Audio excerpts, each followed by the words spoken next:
Hey folks, Arlyeon here, and welcome to another episode of Crit Hit Interviews. Here with me today, there's Jack, Hey. and also our guest for today, Sébastien Bénard, though some of you may know him as Deepnight. Yeah, nice to meet you. For those not quite in the know, he is amongst the developers of Motion Twin, those fine folks who are behind the creation of Dead Cells, Mush, Fever, as well as a number of other games featured on MotionTwin.com. hmm So I guess just to sort of start this off with a softball question for this particular interview, just what's your either a favorite game or a favorite genre of game? Since some people really have a Um, difficult time placing a favorite game. as, I don't think I have a very specific genre, the kind of game I really love, but I'm mostly into RPGs and survival games. I do like also platform games, but yeah, it really depends. Right now, I'm playing, for example, Obra Dinn, which is really different from anything I've played so far. So yeah, mostly RPGs and survival. That's the Paper Please Guys new game, correct? Yeah, Yeah. exactly. I know you mentioned you were poking into Obradin. hmm We also asked if there's anything else you're diving into, whether it's video games or tabletop stuff, because we're tabletop Tabletops, nerds. yeah, so many different things recently. I don't remember the names because they are always very different. The last one I played, is it? I can't remember the name. It's like you play a god and you have to build like some kind of pyramid with hexagons. And I don't remember the name of this one. Something I Huh. tried maybe a few days ago.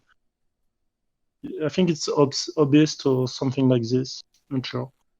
And yeah, on PC it's really different. As I said, I can play many different kind of games. For example, I did play a lot distance, like a racing game. Like it looks like Pod in the old days, a very old game which is called Pod.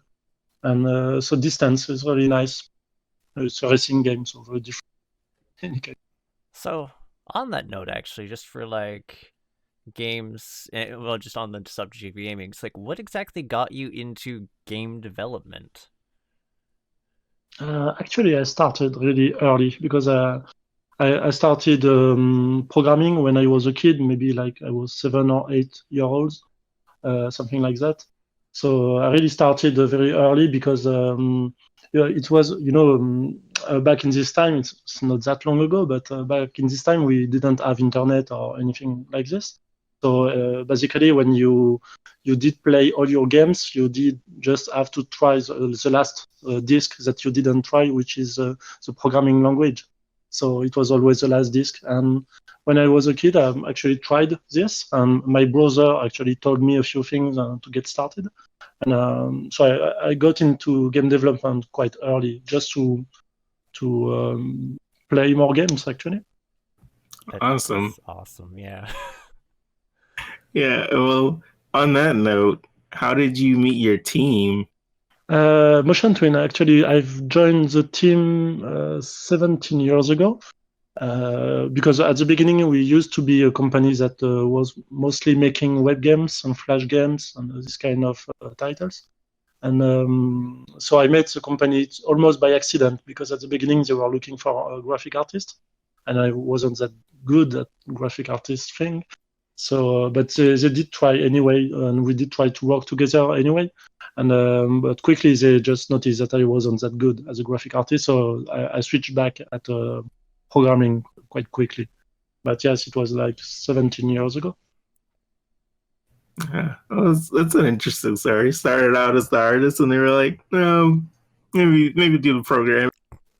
Exactly, that's exactly how it happened. So, Motion Twin's sort of notable because it has a different structure than a lot of, well, not just companies in general, not even gaming companies. What is it like to work as a part of Motion Twin? It's at the same time it's nice and cool because you have much more responsibilities and you can actually decide pretty much anything. If you want to participate any kind of decision in the game making process, you can actually participate. But there is also downsides, of course, because you do need to take part into less interesting things like the marketing or the strategy and the whole life of the structure. So it's really you have more responsibilities, but you also have more responsibilities. So it's a good and a bad thing at the same time. All right. So this one's a community question. It sort of focuses more on this subject, but like, would you view Motion Twin as a workers' cooperative, or do you guys actually consider it like an anarcho syndicalism? It's because that's very. Yeah, this used to be a joke because it's a quote from Monty Python. But yes, we are more like a cooperative company. Actually, in France, the name of the type of the companies we use, it's actually a cooperative company.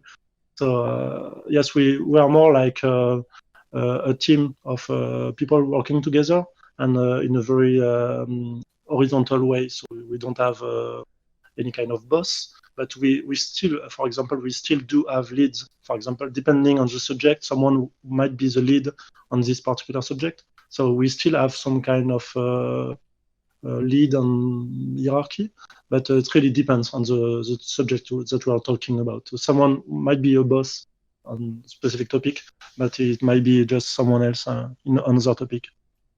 Huh. Definitely sounds like a nice place to be.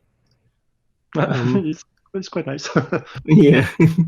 So, what sort of skills has game development required you to put to use, and where did you develop them? It's for me. It's quite specific because I didn't study video games in a formal way.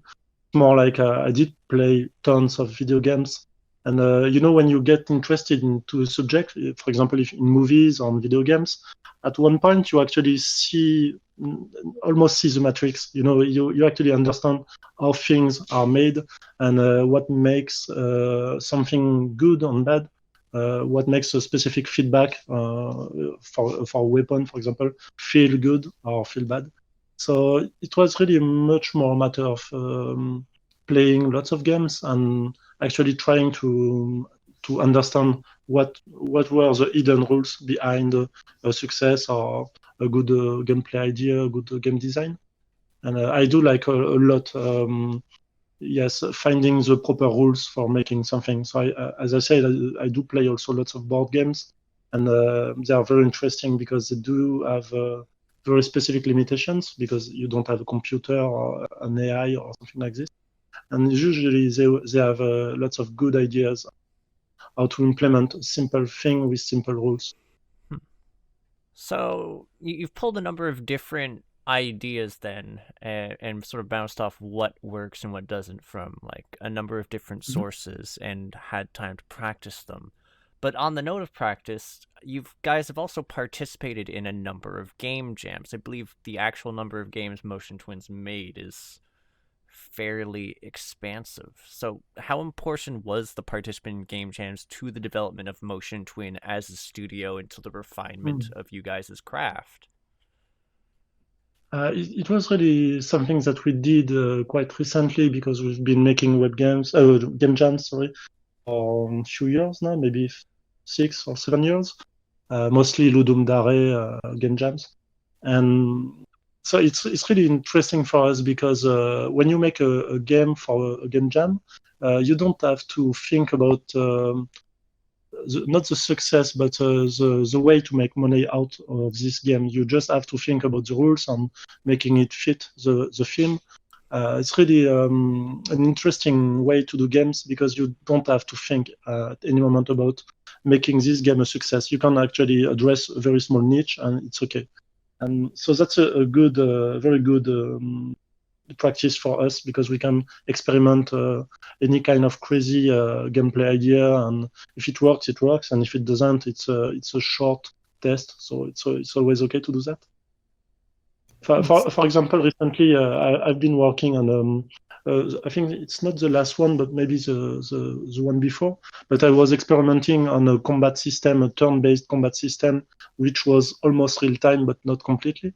So for example, this kind of gameplay idea, I did use it in a game jam because it was for me a good way to actually test it and make a proof of concept. And so it might be useful, for example, for a future game or any aspect of a future game. So it's really like that. We can experiment and make things that we wouldn't make in normal games. It's a good plan when you don't have to worry about all the marketing and everything else. Exactly. You still have to think about. I want this game to be a success in terms of game jam, of course, but you still have to think about just not make a game for just yourself. You have to make a game for other people, but it's not as important, and you can actually make more crazy things because you don't have to think about a commercial success. So, Motion Twin is actually kind of an interesting name. So, I was wondering, what was the origin of your studio name? It used to be a joke years ago when we were working with Flash and Macromedia Flash by this time. We did use, and like anyone else, we did use a lot of motion twinning, which was moving an object from point A to point B, and it's basically interpolate this movement. And we wanted to have a name that was linked to our job and to our daily practice. So today it's quite meaningless.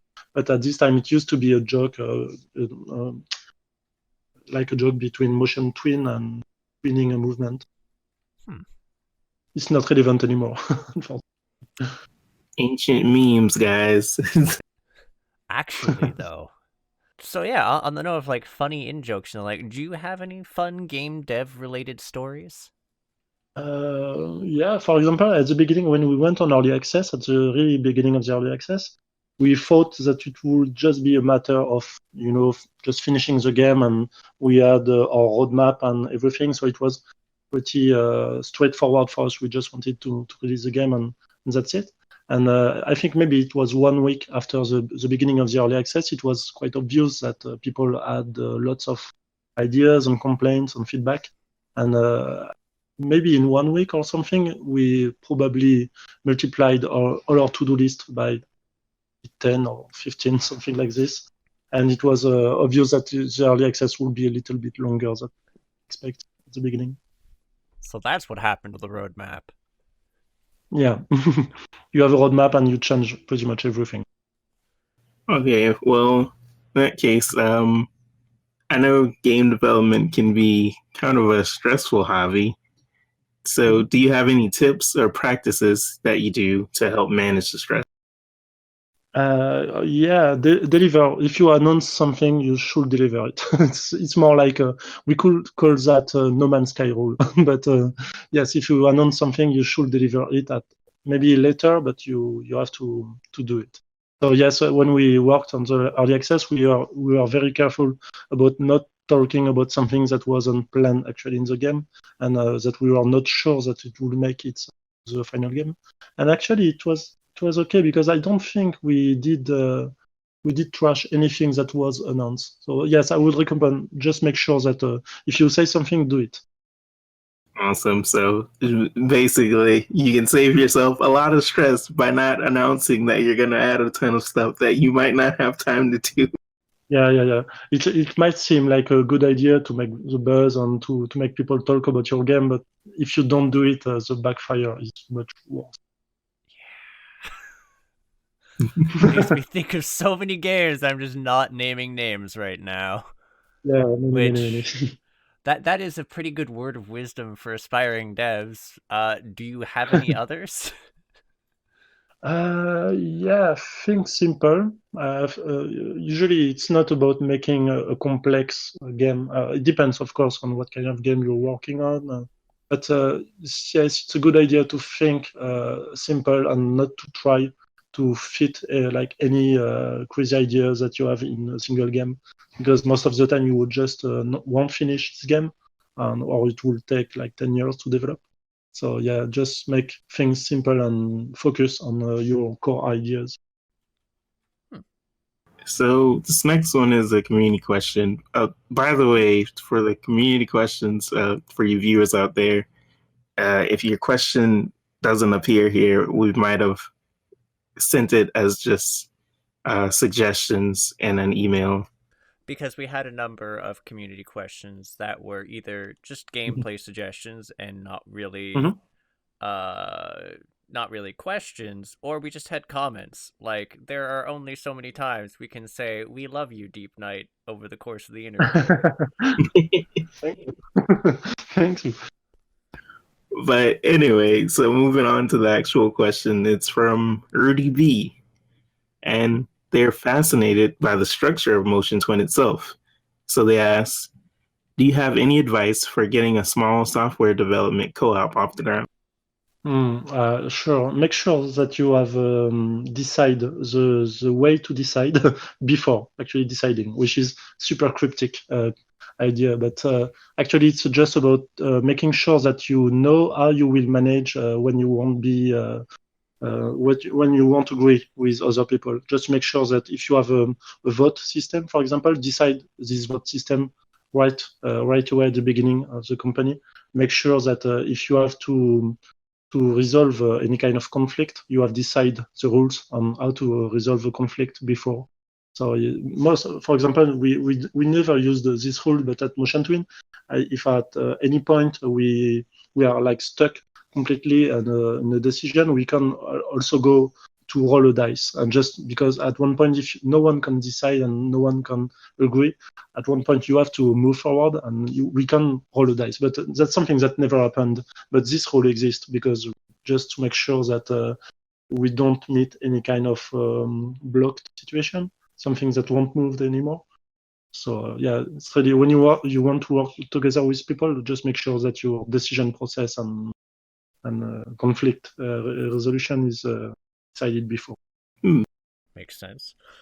We have another question here on behalf of Sinkoto, who's simply curious, what's the best way to contact the Motion Twin crew? It really depends because we don't usually we don't have any kind of direct contact system because it really depends on what the topic is.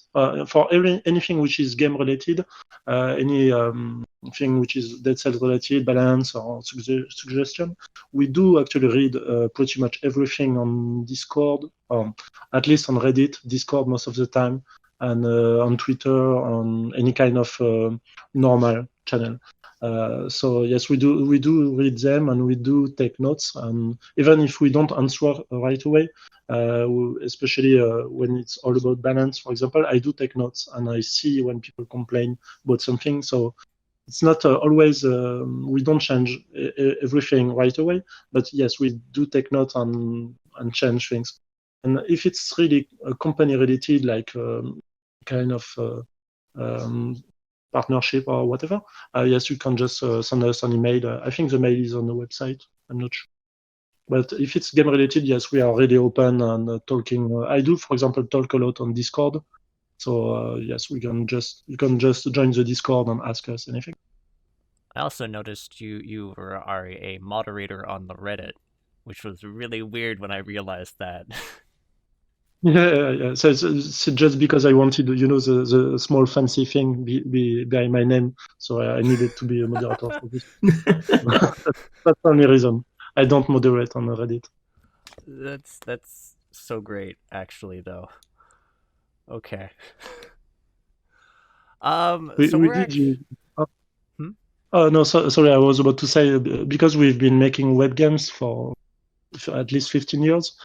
We've been managing forums and social networks like a lot, and that's something that we just don't want to do anymore. And we know that it's not a good idea for developer to actually take part into the administration of a social network.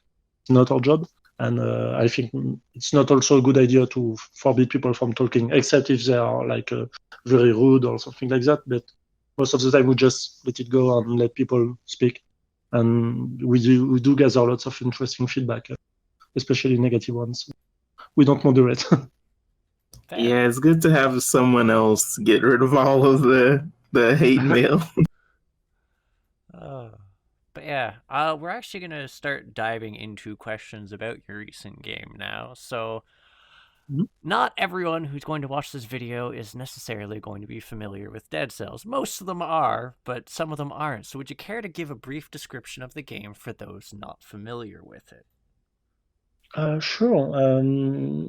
Personally, I always describe Dead Cells as some kind of Castlevania that you can actually replay a lot because the game is procedurally generated. It's a 2D platformer, a side platformer, and you have many different weapons and levels to explore and many different kind of enemies.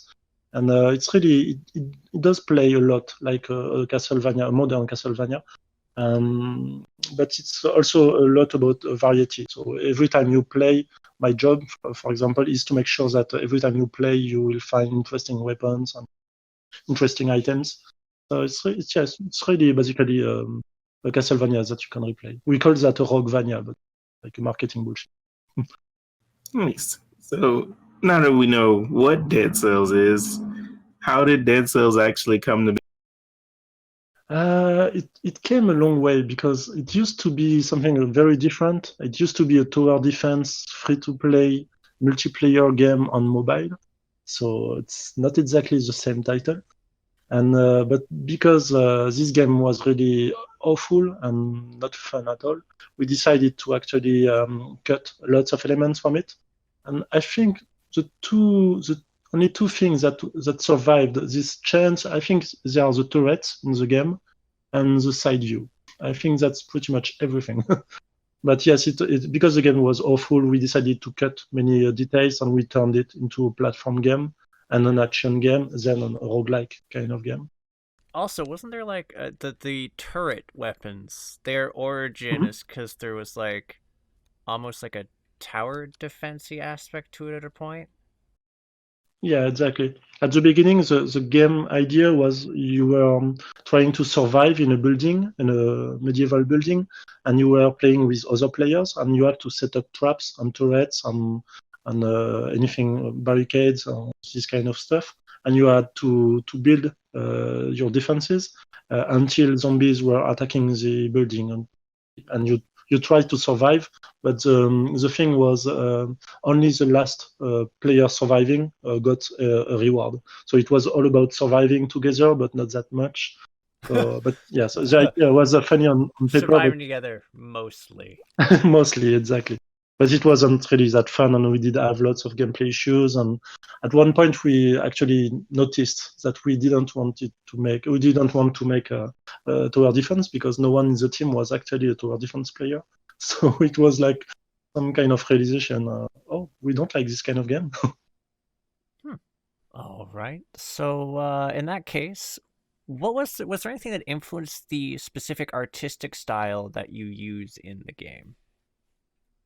It was really completely driven by Cardus, which was the graphic artist, Thomas. At the beginning, it used to be we wanted to have something which was legible and also pretty at the same time, of course, but we wanted to really focus on making sure that it was easy to read because the action, we wanted to have some quite intense action combat. So it was really important for us to make sure everything was legible.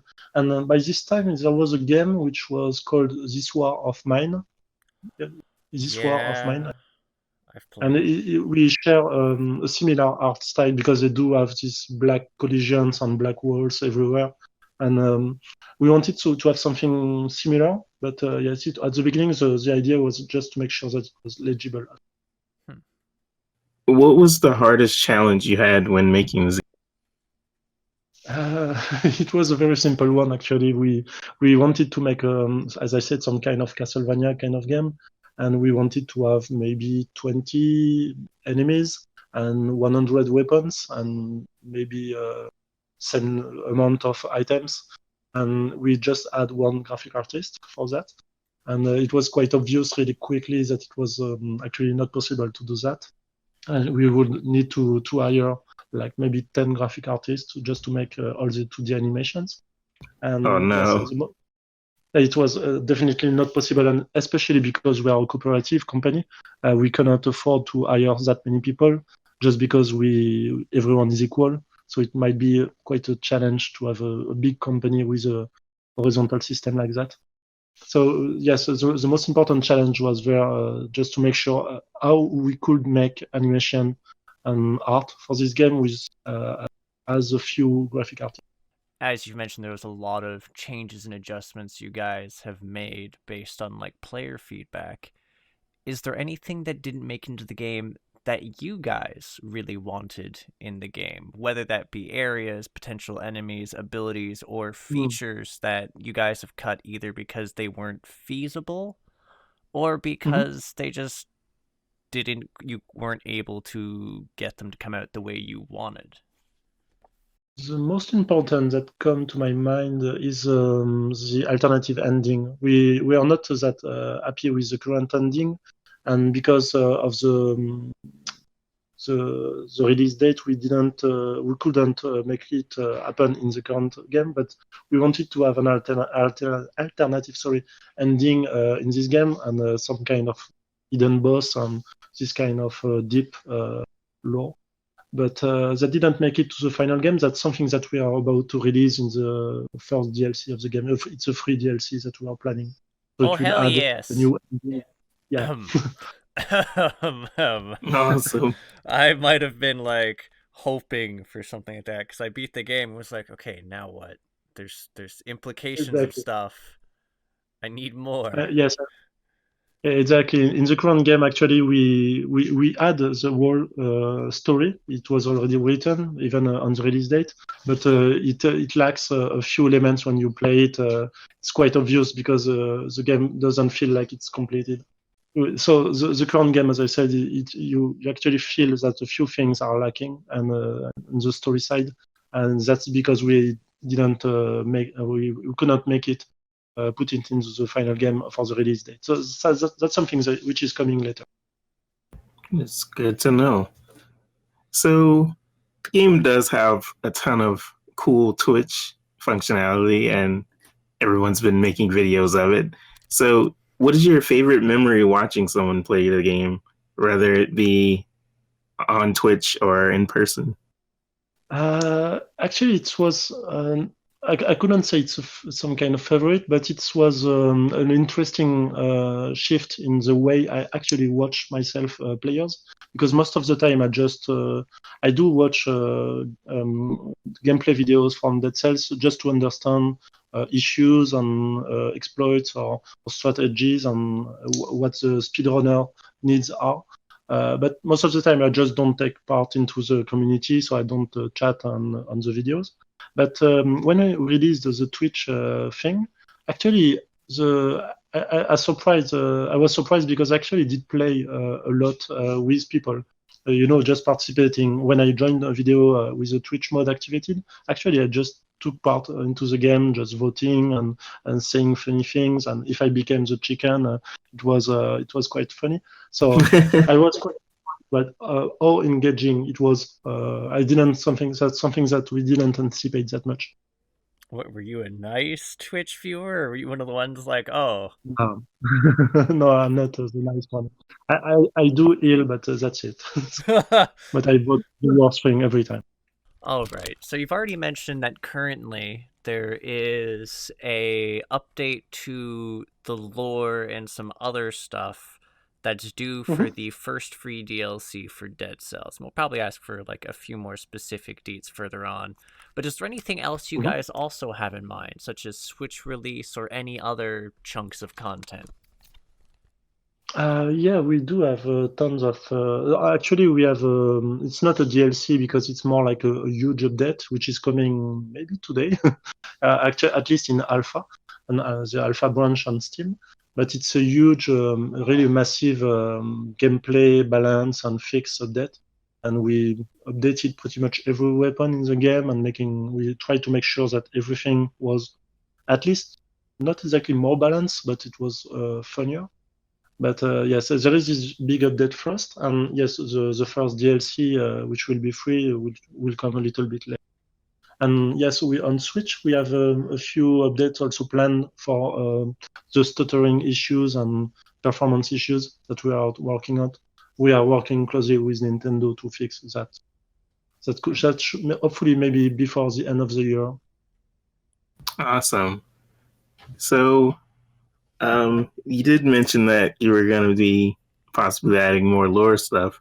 So, Sknot NDM asks, who's the big dead guy at the beginning? Will we ever know? Yes, it will be a very central and important element of this DLC. Yeah. There is a good reason for this guy to be here. Oh, Man, so it wasn't just a fancy giant dead skeleton. It used to be, but then it changed. Then it was again something useless, and then now it's something useful again. So yes, it did change a lot. So we have another community question here from Overhate, which that is such a dramatic, edgy name. What is the feature you are most proud of in Dead Cells?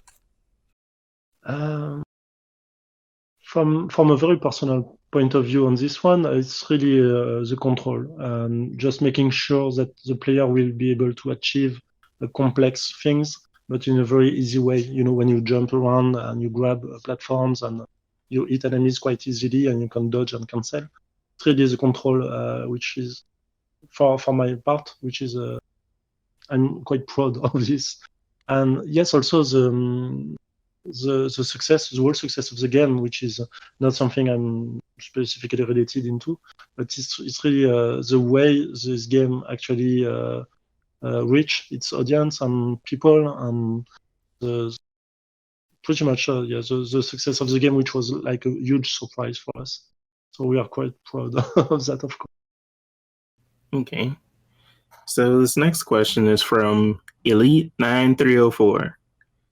And well, first of all, they say they love your work. But they also ask, were there any other inspirations behind Dead Cells besides the obvious Castlevania and Dark Souls?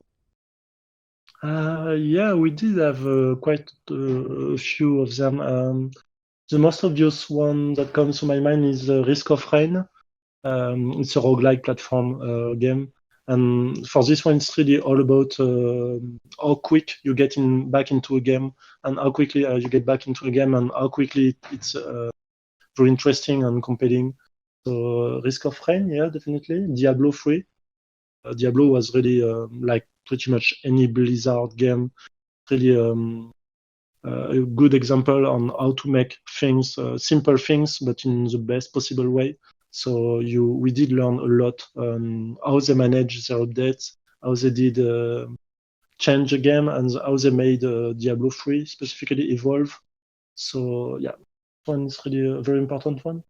And yeah, I see many obvious titles. Of course, there was Rogue Legacy, but we do love this game, but it also had a few issues that were for us quite obvious, and we wanted to fix them and to not make a Rogue Legacy-like kind of game. Because the whole mechanic was great, but the controls in this game, they were not that great. And so that's something that we really wanted to do.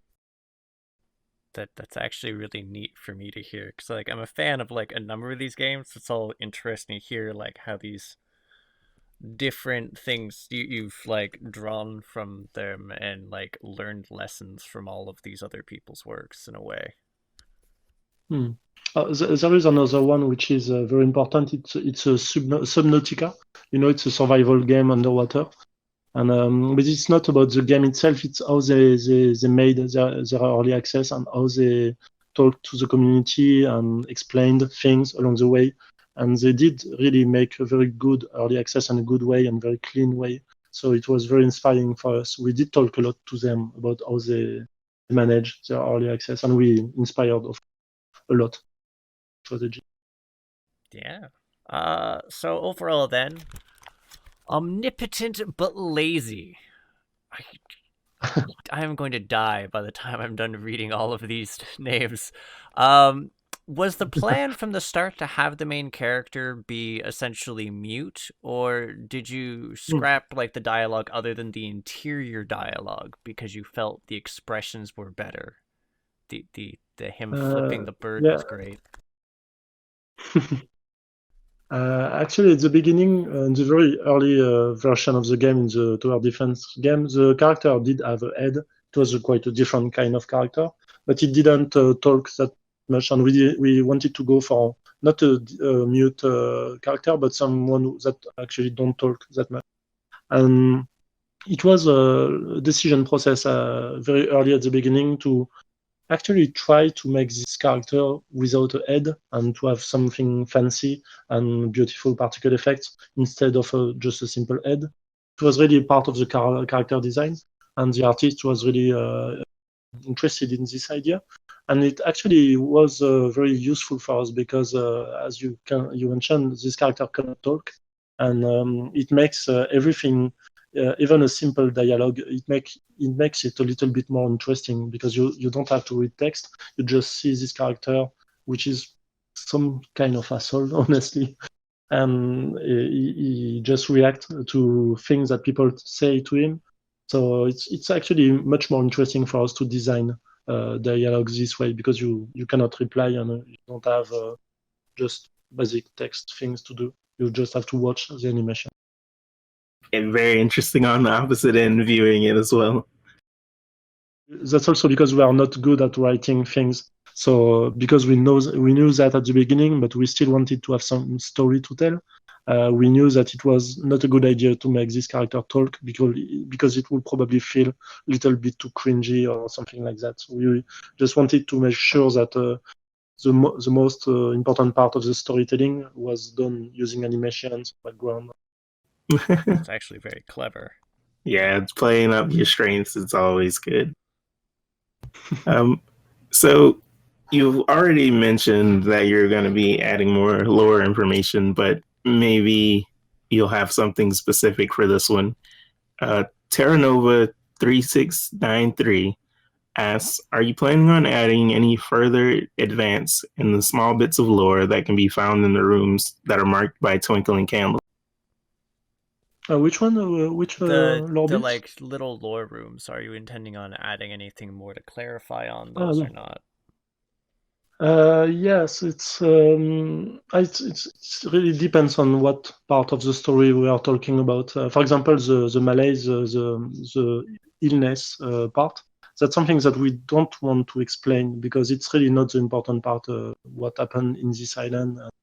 It's really not about that. It's more about the characters, like the king or the alchemist, kind of people. So yes, we do have plans for the free DLC to expand the story a little bit and to introduce and to explain who this big guy is in the first room, for example. And yeah, but that's something that you will have to explore the game to actually discover because it's quite. Some of them will be obvious, but many of them will be really hidden. So you will have to explore a lot to actually make the full puzzle fit together. Yeah, fair enough. Wait, which on that note, so there's going to be more lore expanding on like the giant skeleton dude, but is there going to be any more lore about the demon crypt slash spider lady? This is a question courtesy of SK, not NDM. Sknot. Mm-hmm. You mean the one at the top of the clock tower or the? The one in the lightless crypt who like is Ah, yeah. yeah. Um, yes, we have a few things. This one is not a major character in the story, but yes, we have a few things that we wanted to explain about her. But it's more like a secondary storyline in the whole story. So you already said that you didn't really want to explain on this, but Elite 9304 wants to press the issue on this malaise thing. He asked if the hand of the king is infected by malaise, and he's saying it kind of looks like he looks the same as the statue did like in the fight, and it seems to indicate that he was always like that. Yeah, there is a reason for this, and that's something that we are explaining in the next DLC. All right, so no more hints for you guys. You'll have to wait for details.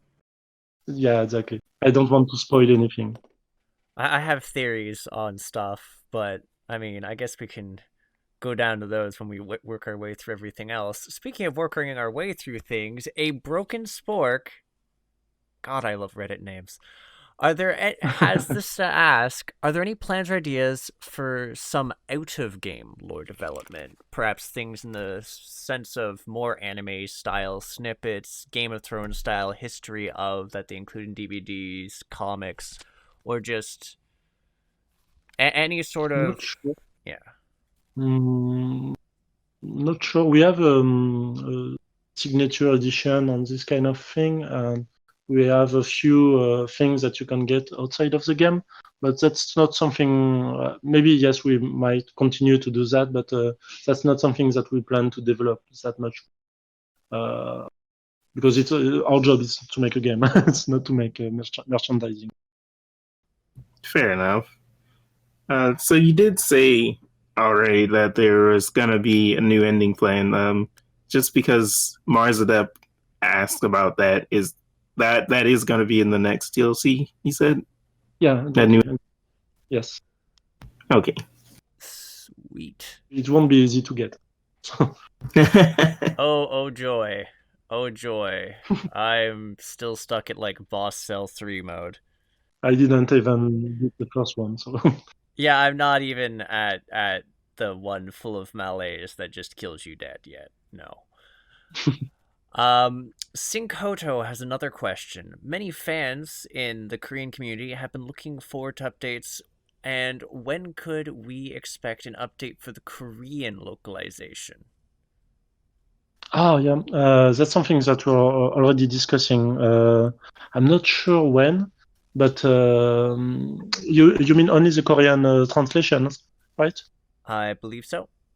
Yeah, that's something that yes, we've discussed that. I don't know, I can't give you a specific date, but I will have to ask. Is the question on Reddit, this one? Yeah, that is correct. Okay, I will have to go back to this person later because I don't have the information right now. I know that we are working on it, but I can't give you a specific date or solution. Okay. All right. So this next one is from Chili Shadow, who asks, "Will there be any new trophies or achievements to unlock in the new update?" Yes, because for example, on the Switch, we'll have at least the achievements. So you on Switch, probably you don't have any kind of achievement system, an official achievement system. But yes, on the next update, we will have achievements anyway on Switch, internal achievements. So yeah, that means that we'll probably also add a few new ones. I'm not sure it will make it to the next update, but the next one for sure, the DLC. Awesome. All right. And in that case, Solid Snake number 47 wants to know if the next update will have new weapons, like nunchucks. Why did we get so many questions involving nunchucks? There's a bunch in the comments idea. too. I don't know. Okay. So that's funny because that's the weapon that they keep asking for, but yes, it's nunchuk, so it's not exactly a lore-friendly weapon. But yes, the next update, the one which is coming this week in alpha, I think we just have one new weapon, but it's more a fix because we are replacing weapons that everyone was hating. So we just are replacing a weapon which was terribly awful. Is it It's the a Sparta shield. sandals? No, this one is great. So it's my favorite weapon, so I don't see any reason for changing this I one. actually use No, those was the thing. So I was like, please don't remove those. I use it to ledge stuff. but the next in the next update, for example, as I said, we changed pretty much every weapon, and the Spartan sandal we will have maybe twice or three times more powerful knockback, so you can actually push people really far away. And it's a free attack strike, and the third attack in the row is powerful enough to kick a boss, so you can actually push bosses. Okay, that's great. But we are replacing the weapon that I was talking about is a frontline shield, which is a shield that you can only hold and cannot parry. Oh, Which was yeah. this one. It was really terrible game design idea. I don't know why I made this one. I mean, you recognized it. So this next one is from Crazy Flips, and that's Crazy with a K and Flips with a Z. They want to know, do you have any plans for the big door at the beginning of the game? Are there plans to make it do anything? Or We do have plans. Just cannot say when will we make it. But yes, we do have plans for this door. And it used to be, it was a bad idea to make this door. Because when we implemented it, we wanted to make it, how to explain that in a simple way. You know, when you finish the game, you have a multiple boss cell system, so you can play the game again with higher difficulty settings. But back in the days, this mechanic was really different. It used to be like a parallel world, so it used to be a corrupted world. And actually, this big door used to be the gate to enter the corrupted world. And but that's something that we dropped, and it turned into the boss cell gameplay mechanic. So we still have the door. So we had to figure out what to make out of this door. So, but now we have plans, but I don't know when we will make it into the So we're still going to be pounding at that door for a while, being like, God damn it, open. Okay. But there is plans. Yeah, someday. Okay, so Abyss Watcher, along with six other people too, ask if Dead Cells will have a multiplayer option in the future, or even a separate multiplayer mode like PvP or something. I don't think PvP will be easy to do because the game is really, it's really unbalanced, like to the worst point. So you cannot make a multiplayer PvP and a balanced PvP out of that straight away. We should basically remake all the weapons and all the items specifically for. It's possible to do that, but it really takes a huge amount of time. And we at the really beginning of the project, it used to be a multiplayer game. That's something that we dropped. Hopefully, we didn't announce it as a multiplayer game, so that's a good thing. But yes, that's something that we removed from the game very early because it was. It was. I don't think it's a game to do that. To do it in a proper way. We don't want to have a multiplayer mode, which is like very different from the main game. So maybe if we did make something, it would be probably a cooperative mode. But hell yes, we though. don't have. But that's something which is we do think about it a lot, but that's not something that we plan for now. But yes, maybe in a year, I don't know. Okay, though hypothetically, theoretically, if it was there, would both co-op players have a chicken, or would there only be one? I'm asking the important questions here. I don't know. I think you will have two chickens, definitely. But it's funny because at one point we wanted to make. There was a multiplayer idea for this game, and it was some kind of asynchronous multiplayer where one people had the map and could open doors and do things, and the other one was actually playing. And maybe this kind of crazy idea will make it to the game one day. I don't know. I just have to add in, you get a chicken, you get a chicken, everybody gets a chicken. So the next question is from Firefox57 in the Vadons, who asks, will mod support come to the GOG version or other versions outside of the Steam version? I'm not sure because we do have that's something that we discussed actually yesterday, and we do have lots of issues with making the mod system compatible with GOG version. So that's something that might happen, but not at the beginning because for now this feature is really experimental and beta.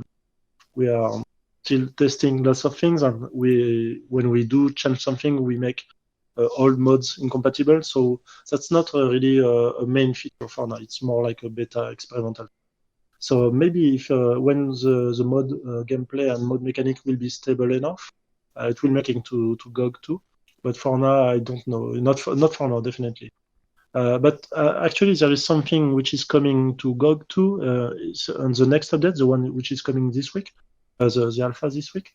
There is a custom mod in the game, so you can actually configure and adjust really tons of things in the game. You can lock again objects that you don't like. You can enable crazy, stupid gameplay ideas. So it changed the game a lot. So that's something that will make it to all platforms, including Go. So you've already answered this question to a degree, but Vidair97 wanted to know, like, is there going to be big changes to weapon balance or more small tweaks? And can you give an example? I suppose in this case, can you give any other examples of tweaks happening with the upcoming weapon balance patch? Yeah, as I said, I think I've reworked pretty much every single weapon in the game. So, well, at least maybe 90% of the weapons. So yes, pretty much every single weapon was changed in a quite an important way most of the time. For example, the Spartan Sandal, which is a weapon that most people don't like. It's actually much more powerful now. So you can use it, and you can also use it on bosses, small way. And for example, what we have, the Nutcracker, for example, this big hammer that you can use to stun people. No, it's a very different weapon because it deals critical strikes on people that are immobilized, like root, frozen, or anything like this. So it's really a powerful weapon if you have, for example, a bear trap, this kind of combination. And yeah, for every weapon like this, we are actually picked every bad weapon in the game and every weapon that people had issue with, and we change the gameplay to make it a little bit more better, make it a little bit better. Did you do anything to lightning? I like my edgy force lightning. Yeah. This one was changed too, yes. Now you can hold it beyond the limit. So if you hold it, you will just take damage, but you can hold it as long as you want. You can feel like. But that's something that I'm going to tweak because the damage, the overflow damage is not that important for now. So yes, it's really a matter of balance. But you can hold it as long as you want. Huh. I'm hype. So the next one is from NetherRealm Ninja, who asks, will the updates be free or paid DLC? And also, have you decided on adding cosmetic DLC like skins to change how the hero looks? Mm-hmm. Yeah, definitely. In the next update, when it's all about balance, like the next update, of course it's free because we don't want to make people pay for balance. But for the first DLC, as I said, because it's something that was we couldn't make it into the game, we wanted it to be free because it was really part of the initial design, the story, and so yes, the next one will be free. About paid updates, DLCs, that's something we are still discussing. But if we do that, it will have to be a big DLC, definitely. We don't want to pay for small things. So maybe we will experiment, but yes, if we go for the paid route, we'll definitely make it on a big content or important content. For example, if we make a multiplayer mode one day, yes, it will definitely be something that will be maybe a different title or like Don't Starve Together, this kind of approach. Huh. But yes, so something, as I said, we didn't decide anything on that topic. So we will probably experiment and ask also player what they want. That's something that we did in the last few weeks. We did ask to player if they were to pay for something, what they would pay for. And so that was an interesting debate. I'm just mildly fixating on Dead Cells 2, Electric Boogaloo, Dead Cells Together. But yeah, Substantial Meal actually asks, and this might be tied to future updates or the like, but what plans do you have for the repository of the architects right now, if any? Yes, there is a few things where I would like to do out of this level. It used to be like a placeholder level because we just wanted to have something connected to an exit. And if for any reason someone managed to actually reach it, normally impossible. But if you manage to reach the exit, it will lead to this hidden level, which is a very small one. It's more like an Easter egg in the game. But yes, I have a few. Huh. One day. Okay, so MetaDeath asks, are there any plans for DLC that'll maybe add some new biomes or maybe new elites, bosses, or just mobs in general? Mm-hmm. For the first one, the first DLC, yes, we have 2 new bosses and we have maybe 4 biomes. So it's really a big one. Wow. But yes, that's something that we're also thinking about for the next DLCs and the next updates. Yes, adding content, of course, but it's really all about balance because we don't want to have too many biomes. We also want to have a bigger variety in weapons and items. So yeah, we'll have more content. Okay, question here to clarify on this, because this is something I'm extremely interested about. Mhm. For the new biomes, bosses, etc., are those going to be areas that follow the Hand of the King or be an alternate route to like the final area? Because currently the game, Uh, all the routes converge on like the palace. mhm. And my question is like, is there going to be an alternative place you end up converging on, or will it continue after the palace, or are these going to be multiple areas on the way there? It's actually a mix of all of that because yes, we want to expand after the end of the king, so you will have content after. Yes, definitely. But that's also we also wanted to fix the world design because we did have a few lacking areas where you didn't have any alternative places to explore. So yes, that's something we are doing both actually. So that's why we have 4 biomes. We have new content behind the end of the king, and yes, you also have new content, the main part of the game, because we also wanted to talk to players that didn't beat the end of the king yet. So we wanted them to have interesting new content at the beginning. That's cool. Is the palace always going to be a place you have to go to, or will there be plans for like an alternate route that you bypass the palace for whatever reason? Uh, no, for now you will have to go through the palace, but yes, that's something that might change in the future because if we have more content, we'll also obviously have more alternative routes. So for now, you will have to go. Okay. And are there any chances of different game modes being added to the game, like challenge modes specifically? This is on behalf of Scaro. Mhm. Yeah, definitely. The custom mode, as I said, it will be a really huge change in the game because you will be able to, at least for speedrunners, you will have a way to fix the seed so you can play the same game again and again. So that's an interesting way to learn the game. And you will be able also to customize lots of modifiers. So they are very similar to the Twitch modifiers. So you can actually have a blood first modifier, this kind of thing. So you can modify the main game the way you. Captain That's Chicken all something the that you time? might. Yeah, probably. Yeah, actually, the chicken made it. It will be in the next, not the next update, but on the DLC. But you will have the chicken. Oh hell yes, It's Chicken Thor. really, yeah. In the main game, I mean, it will be a main weapon. That is excellent. Okay. So, Emma Sheen asks, what was the overall vision for the balance between positive and negative chat voting? Was the goal for the chat mostly to be helpful or hurtful? It was the idea was to make sure that the chat would do whatever they want, but the thing is, we want to make sure that it doesn't break the game. That's really the core idea. So, as I said, we did work on tons of web games, and we did tons of cooperative or competitive games. So we know how the community will react to this kind of feature, and we know many people would just try to break the game.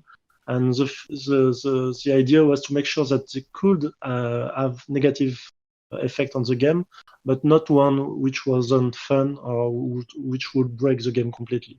So it's really a balance between making negative things and making sure that it doesn't break the game. It's also the same for positive. We don't want someone to have a very positive effect to actually break its game and making too easy and cheesy. So yeah. Yeah, nice and balanced. I will say that M Machine did try to pad the question with, I'm not leaning either way on if it should be helpful or hurtful, but I think they kind of made it seem like they were a little bit salty by denying it so much. So get called out, defend yourself in the comments. I mean, I like personally on the subject of it. Oh man, does it screw up so many things because it's like it does not benefit you to have a stat spread, and when chat goes slightly random, you're like, oh, there goes my survivability. Oh, good times. So, Guy Morales is specifically asking if there's a chance of porting community content to the PS4, the Xbox, or the Nintendo Switch. That's something which is it's a tricky question because it's mostly about copyright, and we don't want to sell something which was made by players. So that's a tricky question, and because the PS4 and Switch and most consoles actually, they don't have a proper support for modding. That's something which is difficult. So if we do that, I don't know if we could do that. It would be funny, but if you think about it, it wouldn't be that nice to do that to small. It's almost like stealing people work and making into a paid game. So if the game was free, it would be, of course, perfectly fine. That's a tricky subject. Fair enough. Yeah, I really appreciate that, like, awareness. Yeah. Actually, it's because we are Skyrim players too, so we know that what modding is and what are the bad things that you could do out of modding. So yeah, we did follow a lot on how Bethesda did with the modding and the club and this kind of. And so yes, I know it's a tricky question. So for now, as I said, we are mostly first experimenting on PC, and depending on how will player will react to this, maybe we'll expand this idea to more platforms. But for now, we are still testing and beta testing on Steam and Mac.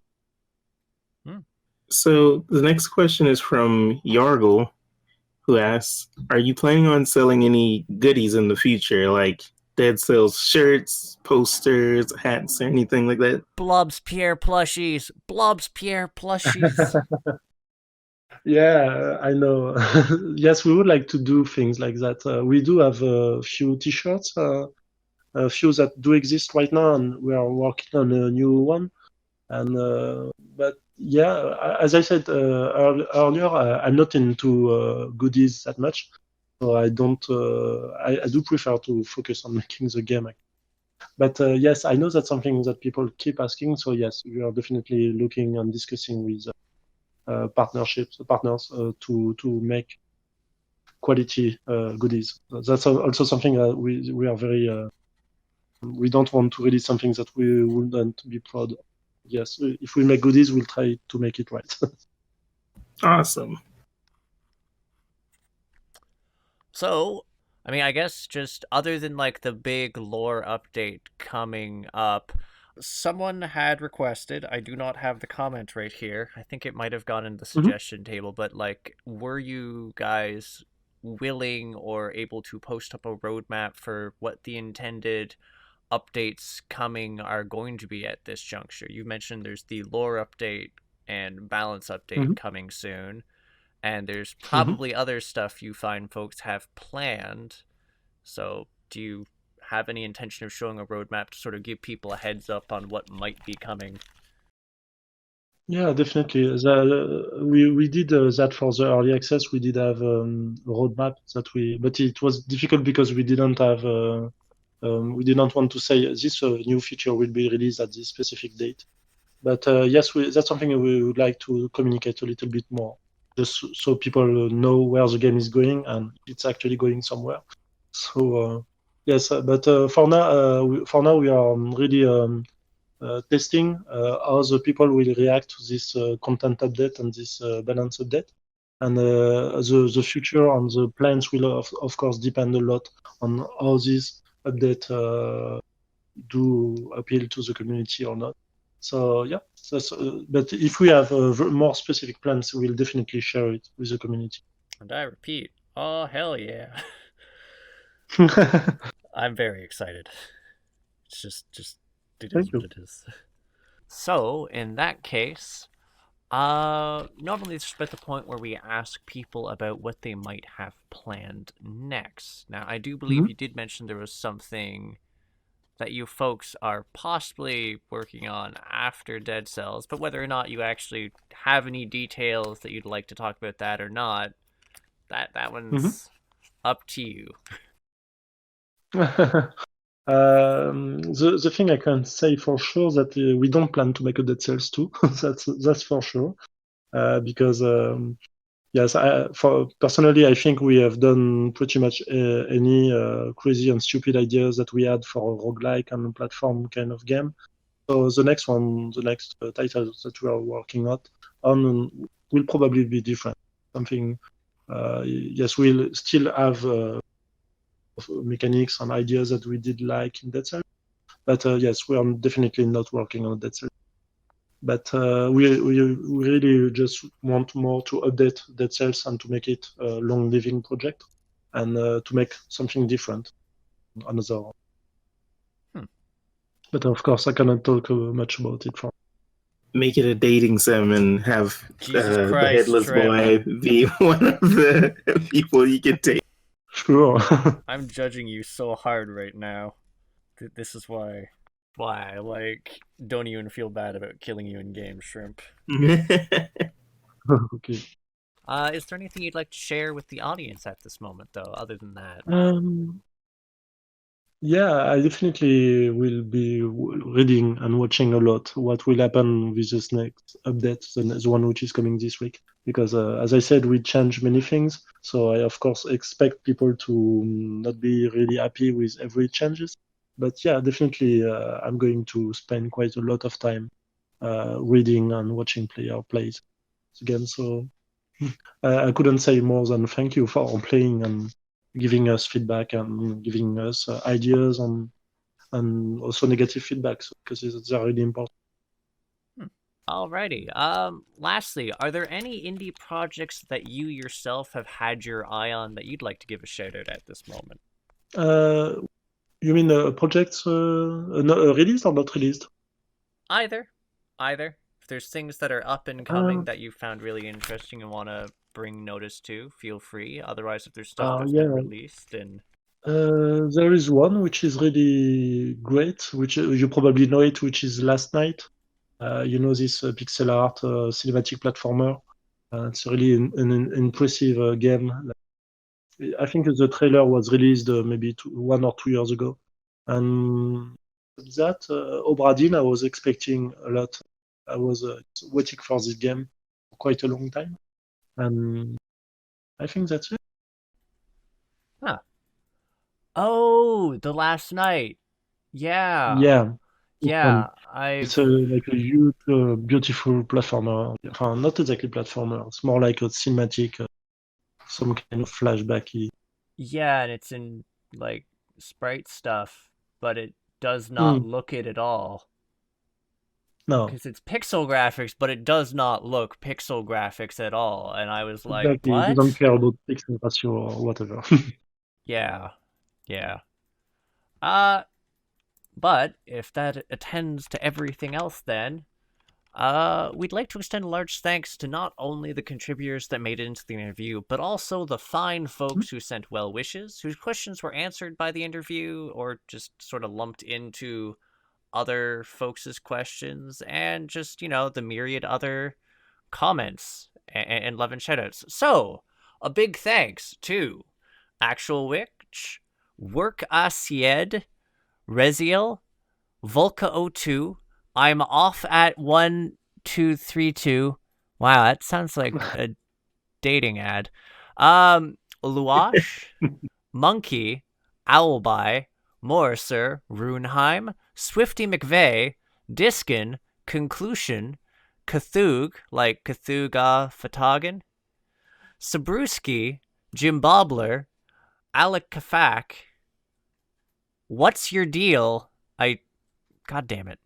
And Distance to Tree. That's a good one. Also, I just want to add in once again, in case anyone skipped over the other part, that yes, if you had suggestions, we did email them in. We didn't just cut them out. So, yeah. But you feel free to put your hate mail in the comments anyway. Yeah, sure. Just aim it at shrimp. Love you, Jack. Anyways, so you folks can buy or wishlist Dead Cells on Steam. For news, there's Deepnight on Twitter. Plus, they also have that spiffy website that you can check out with links to all of these in the video description. Is there anything else you'd care to send people there? Well, sure. You can also go, on, as I said, on the Discord, on Reddit. All right. Well, we'll have a link to the Discord and the Reddit in the links. All right. Actually, hey, quick question. Since we're at like the final outro thing, before I thank you for everything, I want to know what's the origin of the name Deepnight? This one. Actually, it's written Deepnight with a K, but it's more like a deep night, the night opposite of the day. And it used to be, I don't know, maybe 20 years ago, and I was looking for a domain idea. I wanted to buy a domain for a website, and I was looking for something which was, looking cool.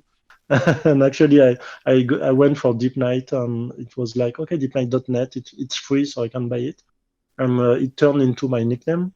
I'm not that proud on this one because, Deepnight is more like some kind of emo nickname. So Now we know. sorry. I know, no worries. I mean, I have all sorts of really lame stories behind all my various nicknames.